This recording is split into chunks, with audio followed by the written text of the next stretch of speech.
Family dinners were supposed to be warm, messy, loud, full of inside jokes and mismatched tableware. They were supposed to feel like coming home, not like being measured, weighed, and found lacking. But tonight was different. Or maybe, if I was honest with myself, it wasn't. It was Lena's idea. A grand dinner at the most expensive restaurant in the city to celebrate her promotion. Crystal chandeliers glittered overhead. Waiters in tuxedos floated around like ghosts. The table stretched almost the entire length of the room, covered in cream linen and polished cutlery. Every seat was filled except one, mine. I arrived 5 minutes late, just 5. I'd worked a double shift, rushed through traffic, even skipped changing out of my work blouse to make it on time. I stood there awkwardly at the edge of the long table, scanning for a space. Laughter swelled and glasses clinked. They saw me, I know they did. Then she looked up, Lena, my sister, not by blood but by adoption, tall, always impeccably dressed and sharp enough to cut glass with her words. Her dark eyes landed on me like a spotlight, mocking, not welcoming. "Oh," she said, dabbing the corner of her mouth with a napkin, "I didn't think you were coming." "I got caught at work, but I'm here now," I said, forcing a smile. "I can grab a chair from another table." Her smirk was small, deliberate. "Actually, you can find another spot. This table's for family." The word family hit like a slap. I felt every head at the table turn away, down into their menus or their wine glasses. No one spoke up, not even Uncle Matt, who once told me I was as much a part of this family as anyone. I tried to hold my ground. Seriously, I was invited. She held up a sleek black check folder like it was a dirty napkin. "Oh, and here's your part of the bill, since you weren't here when we ordered." She handed it to me with 2 fingers, like she couldn't stand to touch me fully. I took it slowly, heart thudding.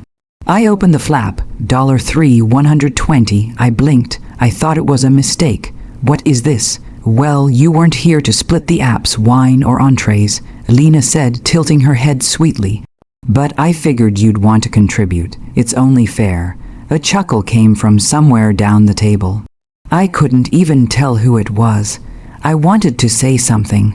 I wanted to scream, "I am family. I was raised in this house." I cried when Mom died, same as you.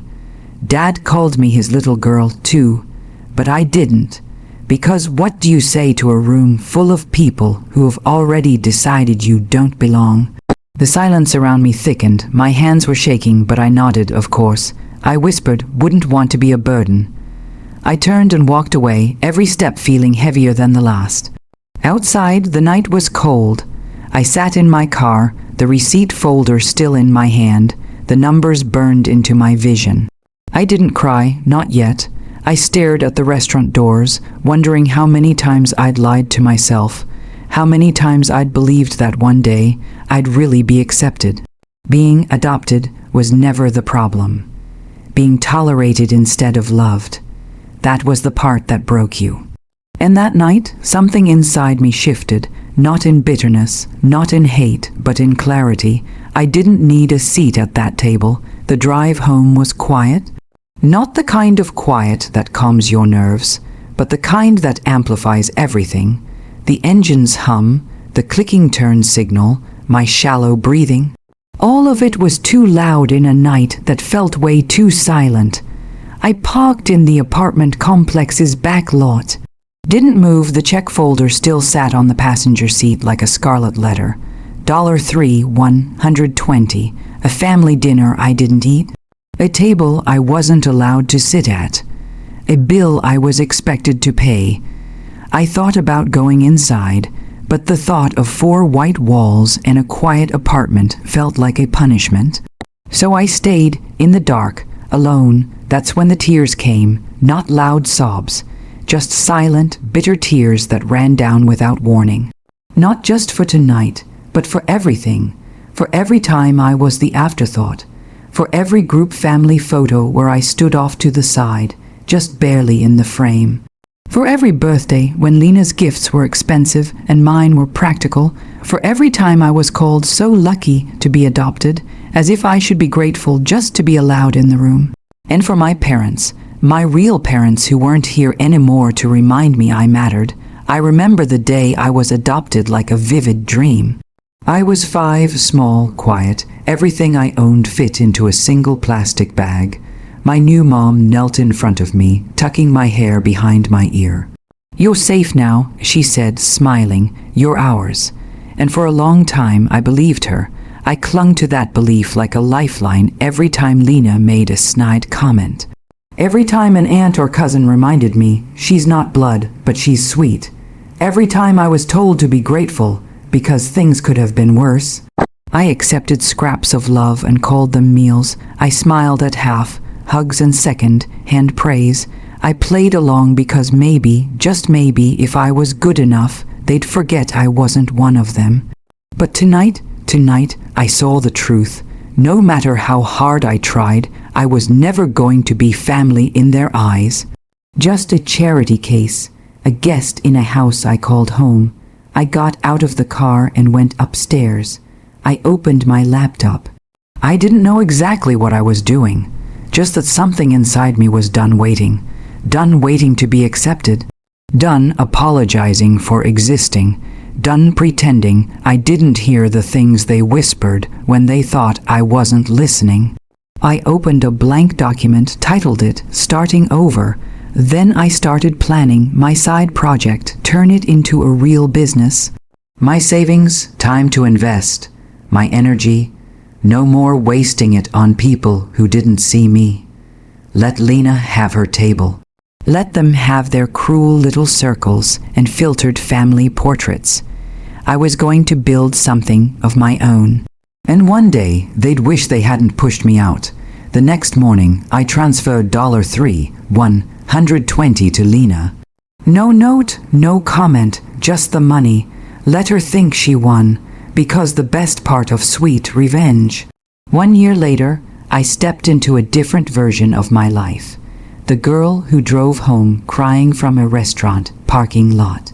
She was gone. In her place stood a woman who had spent 12 straight months pouring every ounce of pain into purpose. Every late night, every skipped vacation, every time I wanted to give up. I remembered the sting of Lena's words, "This table's for family," and I pushed harder. It started small. I took my freelance marketing gigs seriously, treating every client like they were Fortune 500. Word spread, referrals came. I registered a business, hired help, got an office tiny but mine. I stopped waiting for people to see me. I made myself visible. The money followed slowly, then quickly. What surprised me most wasn't the success. It was how little I needed them anymore, the approval, the acceptance. I didn't want it. I didn't care for their fake hugs or just kidding, cruelty. I just wanted peace. But peace has a way of setting the stage for something else too. Closure. It came unexpectedly. An email forwarded by my assistant. Gala sponsorship opportunity, local women in business fundraiser. There it was. The guest list, familiar names, Lena's name.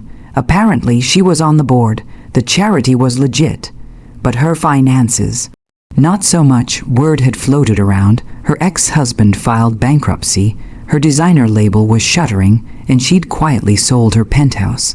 And now she was looking for sponsors. I said yes, not out of spite, out of strategy. The gala was held at a historical hall, all golden lights and grand staircases. I wore a deep navy suit, clean, strong lines, hair up, no apologies. I arrived just before the speeches began. And there she was. Lena, she hadn't changed much, but something in her eyes had less shine, more shadow. She did a double take when she saw me. You're one of the sponsors?" she asked, like the words hurt to say. "I am," I said simply. "Congratulations on the event." She looked at the banner behind me, sponsored by Solara Media. "The company I built from scratch." "Oh," she muttered. "I didn't realize that was you." I nodded. People don't usually notice what they're too busy stepping on. Silence. Her shoulders dropped a little. She wasn't smiling anymore. I've been meaning to reach out, she said carefully. About last year, that dinner, I raised a hand gently. You don't need to. No, I do, she said, voice softer. I was going through a lot, but that doesn't excuse what I did. You didn't deserve that. It wasn't a perfect apology, but it was something, and maybe that was enough. I reached into my clutch and pulled out an envelope. Her name on the front. She hesitated before taking it. What is this? Reimbursement, I said, for the dinner, the one I supposedly crashed. She opened it and blinked. $6, $240, double the amount. I don't understand. I met her eyes. You made me pay for something that wasn't mine, so I made sure what I built was mine entirely. No loans, no shortcuts. I want you to have that money, so you never say I owed you anything. She didn't speak. I don't hate you, Lena, I added. I actually thank you. She looked up, confused. You gave me the push I needed. You locked the door and I built my own house with my name on the deed. The night went on. Speeches were made, cameras flashed, but I wasn't thinking about any of it. I was thinking about how full circle life could be. From standing outside that restaurant humiliated and hurt, to standing under chandeliers I helped pay for, head held high. I didn't get revenge by becoming cruel. I got it by becoming undeniable.